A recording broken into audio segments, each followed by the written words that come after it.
Cooking channel मध्ये मी आपल्या सर्वांचे मनापासून स्वागत करते। आज आपण बनवणार आहोत काकडीचे पोहे। पोह्यांमध्ये काकडी टाकून तर बघा काय पदार्थ बनतोय ते। काकडी स्वच्छ धुवून घेऊया, तिचा मागचा आणि पुढचा भाग काढून घेऊया आणि किसणीने किसून घेऊया। ही एक काकडी किसणीच्या मदतीने किसून घेतलेली आहे, त्यामधलं पाणी मात्र टाकून नाही द्यायचं।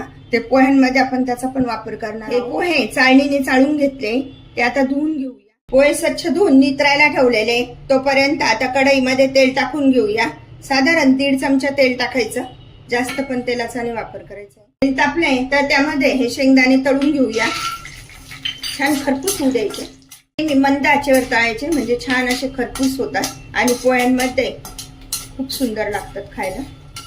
हे शेंगदाणे तळून झाले, काढून घेऊया। 1 चमचा मोहरी छान तडतडू द्यायची आहे। पोह्यांमध्ये मोहरी चवीला खूप छान लागते। त्यामध्ये टाकून घेऊया जिरे अर्धा चमचा, चिमूटभर हिंग, हिरव्या मिरचीचे तुकडे, कढीपत्ता, थोडंसं आलं, छान परतून घ्यायचंय। आल्याचा पण छान फ्लेवर उतरला पाहिजे। बारीक चिरलेला कांदा, एक बारीक चिरलेला कांदा घेतलाय। कांदा पोह्यांमध्ये छान लागतो आणि त्यामुळे पोहे मऊ पण राहतात। आता कांदा चांगला परतून घेऊया।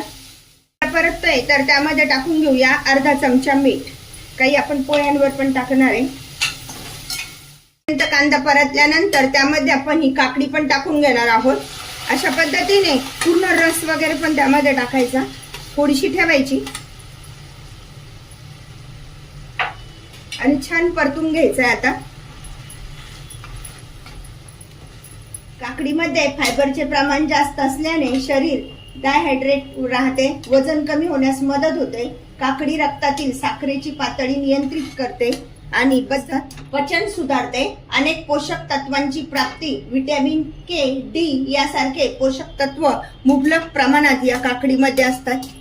म्हणूनच आज आपण उन्हाळा स्पेशल मध्ये हे काकडीचे पोहे बनवत आहोत। कांदा आणि काकडी छान परतली गेली आहे तर त्यामध्ये टाकून घेऊया हे पोहे। बघा किती मोकळे आणि छान होतात ना। स्वच्छ असे धुवून घ्यायचे नळाखाली आणि नितरायला ठेवायचे। छान परतून घेऊया। आता एकत्र करूया सर्व साहित्य।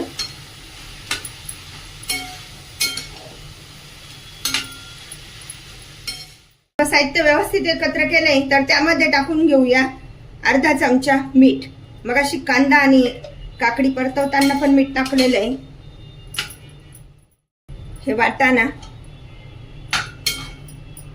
मध्ये आपण लिंबू पिळून घेणार आहोत।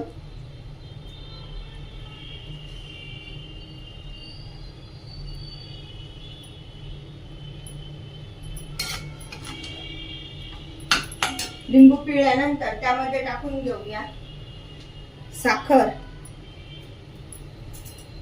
1 चमचा साखर टाकायची।